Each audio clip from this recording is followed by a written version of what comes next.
आदेश आदेश में एकतानाथ गुरु योगी तुलसीनाथ जी बापू श्री शनिदेव मंदिर भवनाथ तलेटी गिरनार जूनागढ़ गुजरात। तो अष्टावक्र जी ये बात कह रहे हैं जनक राज को कि सब संत ने जब अद्वैत में प्रवेश किया होगा तो उनके बोलने के शब्द अलग हो सकते हैं लेकिन अनुभूति एक सी है। तो जब महावीर भगवान के साथ ऐसा हुआ तो महावीर भगवान ने कहा कि सभी सत्य की अभिव्यक्तियां सत्य है, आंशिक सत्य है, कोई अभिव्यक्ति पूर्ण सत्य नहीं है। इसीलिए महावीर भगवान ने एक सिद्धांत को जन्म दिया, शादवाद। शादवाद का अर्थ होता है मैं भी ठीक हूँ, तुम भी ठीक हो, वह भी ठीक है, कुछ न कुछ तो ठीक सभी में है, इसीलिए हम क्यों झगड़े। शादवाद का अर्थ है सभी के भीतर सत्य के अंश की स्वीकृति, ताकि विवाद न हो, व्यर्थ का झगड़ा न हो। लेकिन परिणाम क्या हुआ? परिणाम हमें और उलझा देते हैं कि शादवाद का सब अपनी सोच के अनुसार उसका मतलब निकालते हैं और मानते हैं। तो जिसने भी समझ लिया वो तो सत्य, वो कह ही रहे हैं कि ये सत्य जिसने भी जाना एक सा जाना, लेकिन सुनने वाले को सत्य का पता ही नहीं है तो वो असत्य में जी रहा है, तो वो सत्य को कैसे जान सके, वो सही अर्थ में कैसे जान सके जब वो हम स्वयं उस अनुभूति से, हमारा दूर से भी कोई नाता नहीं है तो हम उस सत्य को कैसे जान पाए। हम अपने ही दिमाग से सोचेंगे ना, जो कहा हमारी सोच है कितनी, हमारी सोच के मुताबिक हम सोचेंगे कि यही अर्थ होगा और हम यही अर्थ घटित करते हैं। इसीलिए इसमें उलझना नहीं है। जिसको भी ये प्यास जगी है वो स्वयं अपने भीतर उतर कर देख ले कि सत्य क्या है, असत्य क्या है। बीच का कोई रास्ता है ही नहीं, या तो हम सत्य में जी रहे हैं या तो हम असत्य में जी रहे हैं। बीच का जो रास्ता है वो हमने स्वयं बनाया हुआ है नहीं। इसीलिए ये जो हम बीच में लटक रहे हैं ना संसार के ना सन्यास के, कुछ भी प्राप्त नहीं कर पाते, इसी भीड़ का हिस्सा बनकर जी लेते हैं। वापस कर्म के अनुसार कोई योनि प्राप्त होती है, वापस वहीं से शुरू करते हैं जहां से हम जन्मों से करते आए हैं, वहीं से हम वापस शुरू करते हैं। तो ये जो व्यर्थ का जीना, व्यर्थ की सांसें हम घुमा रहे हैं ना, ये हर एक सांस की कीमत समझनी चाहिए। ये जो हम गवा रहे हैं हर सांस को, ये अगर थोड़ा सा भी हम समझे, इस जीवन के अर्थ को समझे, समय की कीमत को समझे, सांस की कीमत को समझे, लेकिन हम नहीं समझ पाते। मुफ्त में मिला है ना, समय का भी कोई पैसा नहीं लगता, सांस का भी कोई पैसा नहीं लगता। अगर लगता तो कीमत करते। अगर ईश्वर हमारी एक एक सांस के पैसे लेता तो पता उसकी भी कद्र करते हम। तो हमारा जीवन ऐसा बन गया है कि जिसमें पैसे खर्च होते हैं उनकी हमें कद्र होती है। अब ये सांसें और समय मुफ्त में मिला हुआ है, इसलिए हम गवाते जा रहे हैं। इसकी कीमत क्या चुकाई नहीं है तो कीमत का पता कैसे चलेगा। इसलिए जिसको भी ये जानने को अगर ये उत्सुकता बढ़े अंदर, तो स्वयं अपने भीतर उतर कर ये जानना चाहिए कि पता चल जाएगा कि सत्य क्या है। हमेशा दूसरों का ही सत्य सुनते रहेंगे तो उलझते ही जाएंगे ना, क्योंकि दूसरा तो जिसने जाना वो सत्य ही कह रहा है, लेकिन हम असत्य में जी रहे, तो जान कैसे पाए। सत्य को जानने के लिए हमें भी सत्य की भूमि पर आना पड़ेगा, तभी हम उस सत्य का सही अर्थ घटित कर सकते, वरना नहीं कर सकते। तो इन सब से हम परे उठ जाए, इस उलझनों से, इस वाद विवाद से, एक तर्क से कि हमारे इष्ट देव ने ये कहा, हमारे इष्ट देव ने ही जाना है, दूसरों ने तो कुछ जाना ही नहीं। इन सब से, इस विवाद से हम परे उठ जाए और स्वयं खोज के लिए आगे बढ़ जाए तो कुछ पा सकते हैं। और इसके लिए ध्यान, केवल ध्यान एक कुंजी है। ध्यान के द्वारा ही हम अपने भीतर उतर सकते, और कोई मार्ग नहीं। ये जो हम बाहर की विधियां करते रहते हैं, इससे हम और बहिर्मुखी हो जाते हैं और बाहर की ओर चले जाते हैं, अपने अंदर जो परमात्मा विराजमान है उनसे और दूर चले जाते हैं हम। अब वापस लौटना लगभग नामुमकिन सा हो जाता है, इतने दूर चले जाते हैं। इसीलिए वापस लौट कर आना चाहिए और अपने भीतर अपनी ध्यान की गहराई को बढ़ाना चाहिए। इस पूरे संसार को हम देखने के कितने आतुर रहते हैं कि बाहर जाना है, तुरंत हम तैयार हो जाते हैं कि चलो, लेकिन हम अपने ही भीतर क्यों नहीं उतरना चाहते? अगर इतनी ही तत्परता हम अपने भीतर उतरने की दिखाए तो कुछ जान सकते हैं, कुछ पा सकते हैं। ये दूसरों का सुन सुनकर जो ये उलझन खड़ी हो गई है हमारे अंदर, ये फिर ना होता अगर हम स्वयं सत्य को जान ले। तो जो इतनी ही खुजलाहट हो रही हो कि ये सत्य है वो असत्य है, सत्य को जानने की इतनी ही खुजलाहट हो रही है, तो स्वयं जान लो। दूसरे का सत्य और फिर जानना भी दूसरे से है, तो कैसे पता लगेगा? तो इनका एक ही मार्ग है, ध्यान। उनके सिवा भीतर जाने का कोई और मार्ग है ही नहीं। ध्यान के द्वारा ही हम अपने भीतर देख सकते हैं। जो ईश्वर ने हमारे अंदर जो बिना मांगे इतनी पूंजी इतनी शक्तियां दी है, उसे हम पा सकते, उसे हम देख सकते, उसे हम जान सकते हैं। संसार हमारे आंखों के सामने प्रत्यक्ष है, इसीलिए हम इसको देख पाते हैं, क्योंकि इनका सुख वो देखा हुआ है, अनुभव किया हुआ है।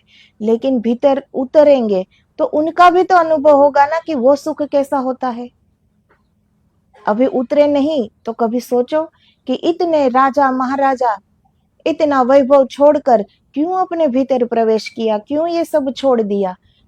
कुछ ज्यादा ही आनंद होगा ना भीतर, बाहर से कुछ ज्यादा ही आनंद रहा होगा ना कि इतने राजपाट छोड़कर, राज वैभव छोड़कर इस मार्ग को अपनाया है, तो जरूर आनंद रहा होगा संसार से ज्यादा। इतना तो हम समझ ही सकते हैं अगर सोचे तो ध्यान के जो परम सूत्र है उनमें एक सूत्र यह भी है कि जब ध्यान छोड़ने की घड़ी आ जाए तो ध्यान पूरा हुआ। जब तक ध्यान छूट न सके तब तक जानना अभी कच्चा है। अब ऐसा लगेगा कि ध्यान वो तो करने की प्रक्रिया है, लेकिन ध्यान भी एक आगे जाके वो भी एक प्रक्रिया रह जाती है। जब तक सब कुछ गिर न जाए, ध्यान भी गिर न जाए, तब तक कुछ पा नहीं सकते, क्योंकि कुछ ना कुछ पकड़ा हुआ है, तो हम कुछ पा न सकेंगे। तो जब तक आगे बढ़कर इस ध्यान भी अपने आप गिर जाता है, जैसे वृक्ष पर फल पक जाते हैं ना, तो वो अपने आप गिर जाते हैं। तो वो फल पका हुआ ही होता है ना, पूर्ण होता है, अपने आप गिर जाता है, गिराना नहीं पड़ता, गिर जाता है। तो जब तक ध्यान न छूट सके तब तक जानना अभी कच्चा है, अभी पका नहीं। जब फल पक जाता है तो वृक्ष से गिर जाता है, और जब ध्यान का फल पक जाता है तब ध्यान का फल भी गिर जाता है। जब ध्यान का फल गिर जाता है तब समाधि फलित होती है। तो हम सब के लिए, हम सब तो अभी मन के तल पर जी रहे हैं। जब तक हम अपने भीतर उतर नहीं पाए तब तक तो हम मन के तल पर ही जी रहे हैं ना। तो ध्यान तो बहुत दूर की बात हुई हमारे लिए।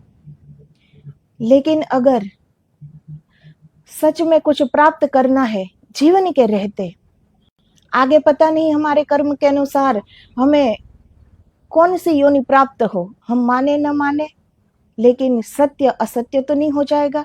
हमारे कर्म के अनुसार इस देह का चोला, इस देह का वस्त्र हमें कोई भी योनि में मिल सकता है, लेकिन तब ये समझ नहीं मिलेगी कि क्या करना है। ये सिर्फ मानव देह मिले तभी हम समझ सकते हैं कि क्या करना है। अपने कल्याण का मार्ग हम मानव देह में रहकर ही प्रशस्त कर सकते हैं, अन्य योनियों में ये समझ नहीं होती। जैसे हम देखते ही है सब प्राणी को, जानवर को, क्या उन्हें पता होता है कि अपने कल्याण का मार्ग कहाँ है, किस तरह खोजना चाहिए, क्या करना चाहिए?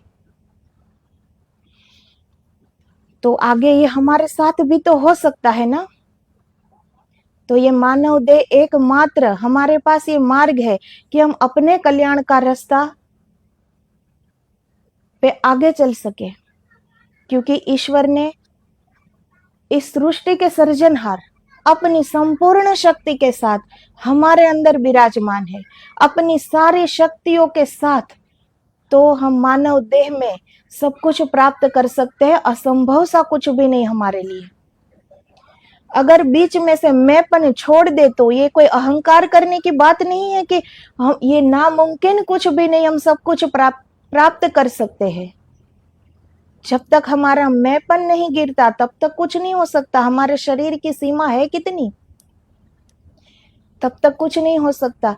लेकिन जब ये हमारा अहंकार गिर जाए कि मैं नहीं कर सकता, लेकिन मेरे अंदर जो विराजमान है वो तो सब कुछ कर सकता है ना। इसीलिए ईश्वर का कोई द्वार बंद नहीं है कि उसे खटखटाना पड़े, सारे द्वार खुले हैं। ये चुनाव अब हमारा है कि संसार की ओर जाना है कि अपने भीतर जाना है। दोनों द्वार ईश्वर ने खुले रखे हैं। उसका चुनाव हमें करना है कि जैसे जन्मों से, जैसे सदियों से जीते आए हैं वैसे ही जीना है कि कुछ करना है। तो ध्यान से भी आगे समाधि, उस स्थिति में पहुंचना हो तो फिर ध्यान भी गिर जाता है। एक स्थिति ऐसी भी आती है जब ध्यान भी गिर जाता है। अब हमारा सब पढ़ा हुआ होता है, सुना हुआ होता है, इसीलिए हम संतों को पहचान नहीं पाते।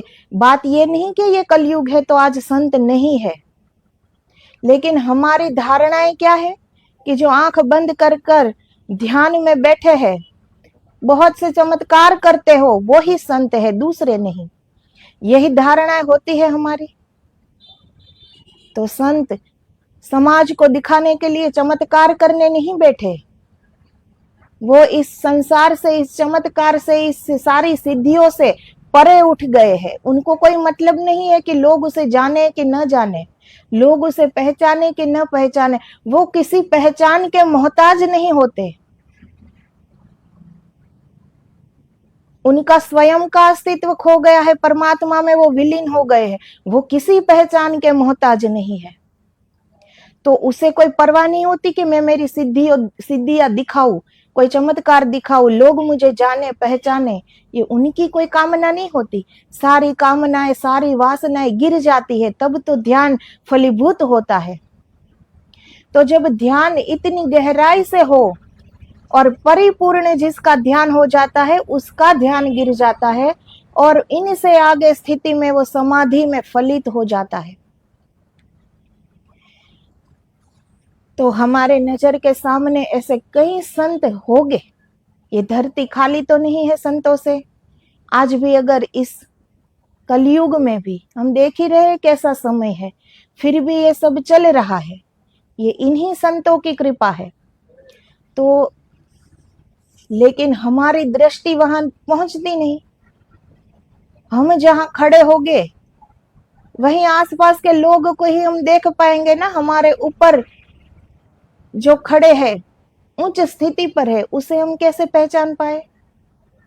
अभी हम ही वहां नहीं पहुंचे तो कैसे पहचान पाएंगे हम? तो अभी भी समय है। आज भी संत इस धरती पर है, इसी से ये सृष्टि चल रही है। तो आज अभी भी ये समझ है कि क्या करना है, क्या नहीं करना है। ये कलयुग और आगे बढ़ेगा, समय और आगे बढ़ जाएगा, फिर कोई ये राह दिखाने वाला नहीं मिलेगा। और फिर हमें भी इच्छा भी नहीं होगी कुछ करने को, क्योंकि ये ऊर्जा ही प्राप्त नहीं होगी अच्छी। अभी भी है, तो अभी भी समय है। तो समय की कीमत जाने, सांसों की कीमत हम लोग जाने। मुफ्त में मिली है इसलिए हमारी नजर वहां पहुंचती नहीं, उसकी कीमत हमने कभी की नहीं। कभी अपनी सांसों की ओर देखा है हमने?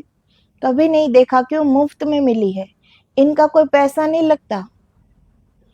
इसीलिए वहां हमारा ध्यान नहीं पहुंचता।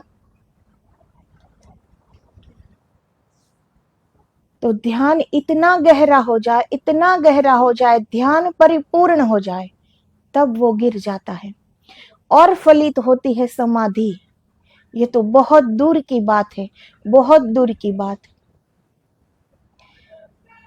ये कोई सहज बात नहीं, सहज होता तो सब कर लेते। ये तो बड़ी दुर्लभ बात है, अकेले हो भी नहीं सकती, बिना सदगुरु के ये हो भी नहीं सकता।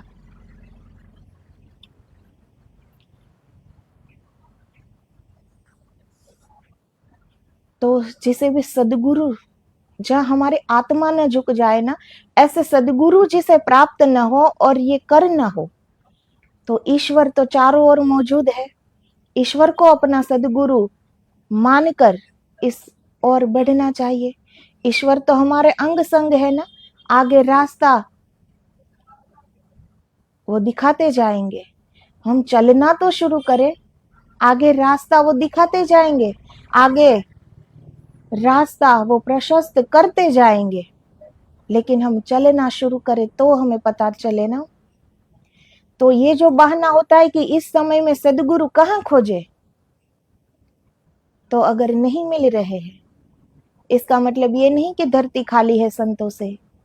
लेकिन अभी हम न पहचान पाए तो ईश्वर में तो श्रद्धा होती ही है ना, उसे अपना गुरु मान लो और चल दो इस राह में। पतंजलि ने ध्यान की प्रक्रिया को 3 हिस्सों में बांटा है, धारणा, ध्यान, समाधि। धारणा छोटी सी पगडंडी है जो तुम्हें राजपथ से जोड़ देती है। तुम जहां हो वहां से राजपथ नहीं गुजरता, एक छोटी सी पगडंडी है जो राजपथ से जोड़ती है, मार्ग जो राजमार्ग से जोड़ देता है, धारणा। फिर राजमार्ग ध्यान, फिर राजमार्ग मंजिल से जोड़ देता है, मंदिर से, अंतिम गंतव्य से। धारणा छूट जाती है वह ध्यान, जब धारणाएं छूट जाती है तब ध्यान शुरू होता है। छोटे से पगडंडी से ही शुरू करना पड़ता है ना, सीधे तो हम शिखर तक नहीं पहुंचते। अब हमें दत्तात्रेय भगवान के दर्शन करने हो गिरनार पे जाके, तो पहली सीढ़ी से ही हम चढ़ना शुरू करेंगे, तभी मंजिल आएगी ना, तभी वो मंदिर आएगा। तो अगर हम गंतव्य तक पहुंचना चाहते हैं तो ऐसे तो नहीं कि सीधे ही शिखर तक पहुंच जाए, चढ़ना तो नीचे से ही शुरू करना पड़ेगा ना। तो ये सब रास्ते हैं। लेकिन जब धारणा छूट जाती है तब ध्यान शुरू होता है, और जब ध्यान छूट जाता है तो समाधि फलित होती है। इसीलिए ध्यान करना उतने ही भाव से जैसे गणेश भगवान की मूर्ति हम निर्मित करते हैं। ये जो हम गणेश भगवान की मिट्टी की मूर्ति हम निर्मित करते हैं, कितने ध्यान से वो मूर्ति निर्मित करते होंगे कारीगर। अब बिल्कुल एक इंसान की तरह भी गणेश भगवान की मूर्ति नहीं है, सूंड है, लंबे लंबे कान है, बड़ा पेट है, लेकिन अति सुंदर दिखती है वो जब बन जाती है मूर्ति, अति सुंदर। उसका रूप देखने जैसा होता है, इसका रंग भी देखने जैसा होता है। तो उस कारीगर की कारीगरी, कितने ध्यान पूर्वक वो काम किया होगा। उतने ही अहोभाव से, ऐसा मन में ख्याल मत रखना कि इसे छोड़ना है तो क्या रंगना।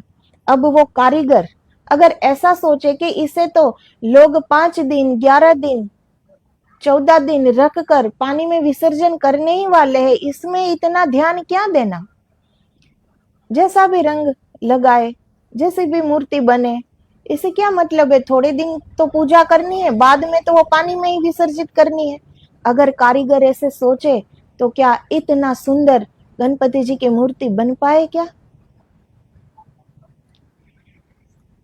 कोई भी रंग पोत दिए, चेहरा जचता है कि नहीं जचता, आंख उभरी कि नहीं उभरी, नाक बनी कि नहीं, क्या करना है। अभी 4 दिन बाद तो इसे विदा कर देना होगा।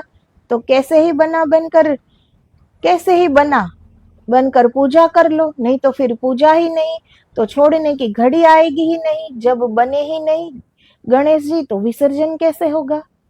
अब हम वो कारीगर देखे ही नहीं कि आंख उभरी है कि नहीं, नाक ठीक से बना है कि नहीं, रंग ठीक से लगा है कि नहीं, कि इसमें क्या इतना ध्यान देना। हम सब का जीवन ऐसे ही व्यतीत होता है ना, हम सब ऐसे ही सोचते हैं कि सब लोग ऐसे जीते हैं, इसमें ध्यान क्या करना। सब जीते हैं वैसे हम भी जीते हैं, इसमें अलग से ध्यान क्या करना, इसमें अलग से क्या सोचना कि क्या करना है। सब जो करते हैं वो हम भी करते हैं, ऐसे ही हम सोचते हैं ना, इसीलिए इसी भीड़ का हिस्सा बन के रह जाते हैं। क्योंकि अलग सोच, अगर अलग सोचे तो कुछ अलग करना पड़ेगा, और हमें भीड़ की आदत लग गई है, भीड़ से हम अलग नहीं हो सकते, हमें एकांत से डर लगता है। और सही बात यह है कि अगर एकांत नहीं हुआ तो एकाग्रता कभी नहीं आएगी। ये तो अत्यंत एकांकी उड़ान है। अपने भीतर हम अकेले जा सकते हैं, दूसरा साथ में नहीं आ सकता अपने भीतर। ये बड़े एकांकी उड़ान है, अपने से स्वयं तक की यात्रा है ये। लेकिन हम ये भीड़ छूटे तब ना। हमें हमेशा भीड़ पसंद आई है, इसीलिए हम इस भीड़ का हिस्सा बनकर रह जाते हैं, और बार बार जन्म पे जन्म लेते जा रहे हैं। कोई फर्क नहीं पड़ता, क्योंकि हम अलग से सोचते नहीं कि सब कर रहे हैं वैसे हम कर रहे हैं, सब जन्म ले रहे हम जन्म ले रहे हैं, सब ये कार्य कर रहे हम भी ये कार्य कर रहे हैं, इसमें सोचना क्या। इसीलिए ये जो हमारे सोच, यही अभी स्वतंत्र नहीं हुई है। हम अपने बारे में कभी नहीं सोचते, हम उस दुनिया के 4 लोग के बारे में ही हमेशा सोच कर रह जाते हैं कि वो 4 लोग क्या कहेंगे, जबकि वो 4 लोग हमारे किसी काम आने वाले नहीं है। लेकिन उस 4 लोग के कारण हम अपनी पूरी जिंदगी व्यर्थ बिता देते हैं, उसे दिखाने के लिए जीते हैं। हम जीवन को जीने के लिए नहीं जीते, हम परमात्मा को पाने के लिए नहीं जीते।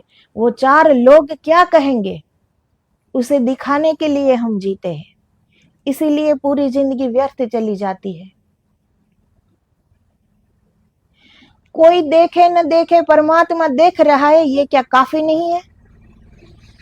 ये क्या पर्याप्त नहीं है कि ईश्वर सब कुछ देख रहा है, हम क्या कर रहे हैं, क्या सोच रहे हैं, क्या आगे होने वाला है, कितने जन्म से आ रहे हैं? परमात्मा से तो कुछ अनजाना नहीं है ना, वो सब कुछ देख रहा है। फिर उस 4 लोग की क्यों इतनी परवाह है? और जब तक ये रहेगी तब तक हम सब जी रहे वैसे ही जिएंगे, तब तक तो कुछ भी फलीभूत नहीं होगा हमारे अंदर, तब तक तो समझ में नहीं आएगी कि करना क्या है। तो ये कोई सरल बात तो है नहीं, अपने शरीर से परे उठना। अब जन्मों से सदियों से इसी शरीर को अपना अस्तित्व मान के हम जी रहे। अब यकायक तो हम छोड़ न देंगे कि ये शरीर कुछ भी नहीं, ये मन कुछ भी नहीं, ये कामना कुछ भी नहीं, ये वासना कुछ भी नहीं, ये इंद्रिया कुछ भी नहीं। ये यकायक तो नहीं होगा ना, जिसे हम अपना सब कुछ मान कर सदियों से जी रहे हैं, सदियों से यही मान के चल रहे हैं। अब यकायक इससे छूट जाना कि ये सब कुछ कुछ भी नहीं, तो ये तुरंत नहीं होता। इन सब से ऊपर उठने के लिए, इन सब को गिराने के लिए, अपना अहंकार गिराने के लिए कितनी मेहनत करनी पड़ेगी, कितना अभ्यास करना पड़ेगा, कितनी श्रद्धा रखनी पड़ेगी, कितना विश्वास से भरना पड़ेगा अपने आप को, तभी होगा ना।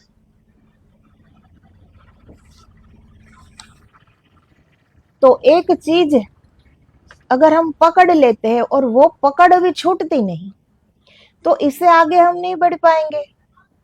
तो ध्यान भी अगर हमने पकड़ लिया कि अब तो ध्यान की मस्ती में ही डूबे रहेंगे, इससे आगे कहीं जाना ही नहीं है, तो ये तो असीम की यात्रा है, अनंत की यात्रा है, इसमें कोई मंजिल है ही नहीं, इसकी कोई परिसीमा नहीं है कि इसकी हद आ गई, अब इससे आगे नहीं जाया जा सकता। ये तो असीम की यात्रा है, अनंत की यात्रा है। तो कुछ भी पकड़ो, अगर ध्यान भी पकड़ो तो वो पकड़ना ही हुआ ना। अगर कुछ भी पकड़ा हुआ है तो आगे कभी नहीं बढ़ पाएंगे। तो जब ध्यान परिपूर्ण होता है उसके बाद ही समाधि फलीभूत होती है। तो जो व्यर्थ के तर्क और दलील होती है ना, व्यर्थ के प्रश्न होते हैं, उससे भी हम अगर परे उठ जाए तो भी बहुत है। ये जो व्यर्थ में हम बात करते रहते हैं ना, कि अष्टावक्र जी ने ये जाना, सुखदेव जी ने ये जाना, परीक्षित राजा ने ये जाना, जनक राज ने ये जाना, बुद्ध भगवान ने ये जाना, महावीर भगवान ने ये जाना, तो इन सब ने तो जान लिया, वो अपना करके चले भी गए, वो इस असीमता में परमात्मा में विलीन हो भी गए। अब वहीं का वहीं हम पकड़ के बैठे हैं कि उन्होंने कहा कि ये सत्य है तो हमारे लिए वो सत्य है, लेकिन वो सत्य उनका है, हमारा नहीं। हमारा तो ये सुना हुआ सत्य है कि बुद्ध भगवान ने ये कहा तो हमने पढ़ लिया, अष्टावक्र जी ने ये कहा तो हमने ये गीता पढ़ ली, ये पढ़ा हुआ है, ये हमारा जाना हुआ नहीं है, ये उधार का सत्य है, ये दूसरे का सत्य है। इसीलिए सत्य को जानना हो तो स्वयं अपने भीतर उतरकर सत्य को पाना चाहिए। सत्य स्वयं से न आए तो वो कभी भी मुक्त नहीं कर पाता हमें।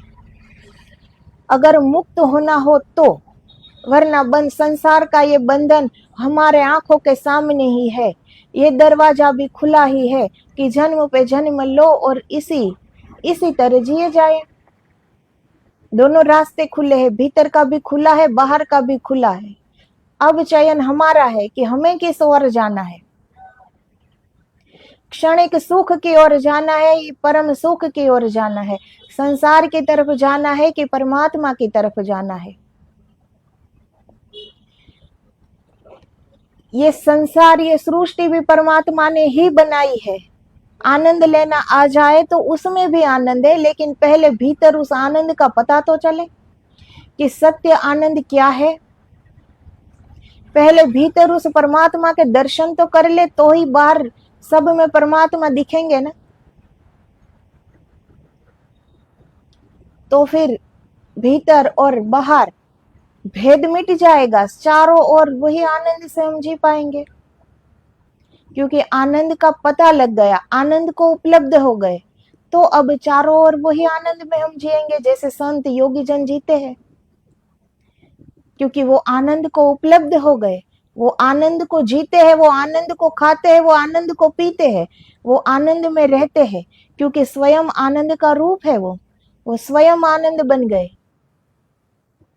तो ये चयन हमें करना है कि हमें क्या चाहिए और किस ओर हमें चलना है। दोनों द्वार खुले हैं, संसार का भी खुला है, भीतर का भी खुला है। खटखटाना ना संसार का द्वार खटखटाना है, ना ही भीतर जाने का कोई द्वार खटखटाना है, दोनों खुले हैं। चयन हमारा है कि जाना कहाँ है। तो जय गुरुदेव, जय गिरनारी। आदेश आदेश।